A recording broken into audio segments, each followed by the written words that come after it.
and make your 2 shots. And that's why we see Hacka Jordan with DeAndre Jordan and Hacka Howard with Dwight Howard. I mean, it slows the game down so much.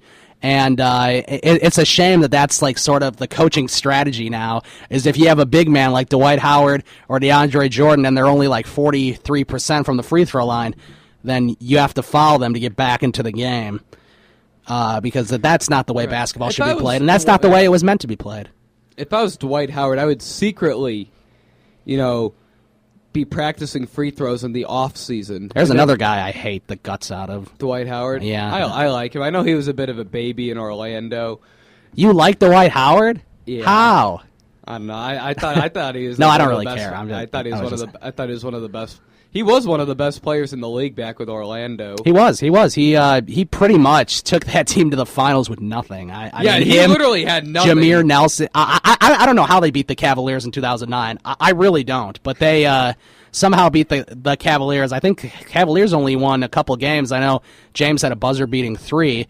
That was the only game. Yeah, I remember that was in Game 2. Yeah, that might have been the only game that they won. I'm not sure, but they had Dwight Howard, Jameer Nelson, and Hedo Turkoglu was a pretty good player back then, surprisingly enough.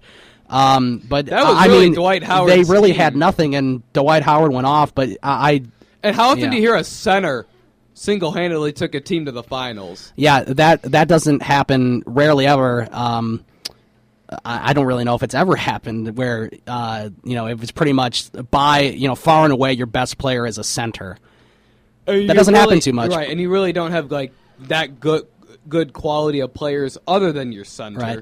I still don't like Dwight Howard just for the fact he really is turning into a bad basketball player. I mean he's okay at certain things. The thing that bugs me, he's a center and he doesn't play defense, and that's what he bugs used me. to. I remember he was the defensive player of the year like 2 or 3 years in a row with Orlando. And then he got that back injury, and something changed in between his time from Orlando and then going to L.A. He had a really bad back injury. It was like a really bad back injury, and it was limiting his defense. Kobe Bryant couldn't stand Dwight Howard. He would tell him to. I mean, he would be yelling and swearing at him during games. I mean, it was not good. And I think now. Howard just sees no reason to play defense because Houston doesn't play defense. Kevin McHale doesn't really think defense is important. Well, it's not that he play. I mean, he doesn't really have the players to play defense. If none of the players want to play defense, then he's not going to. I like the Houston Rockets coach. I'm a fan of Kevin McHale. I just think defense is just not part of their strategy. Partly because they can't play defense because their players are incapable of doing it. But we're going to take a break. We'll come back. We'll transition into baseball. The Cubs are hot. And, of course, I know they lost the series to the Nationals, but they definitely played pretty well in those games. Last night's was a little bit of not good, but I felt like that they could come back in that game. So they were also facing Max Scherzer. Yeah, God, is he on a roll, too.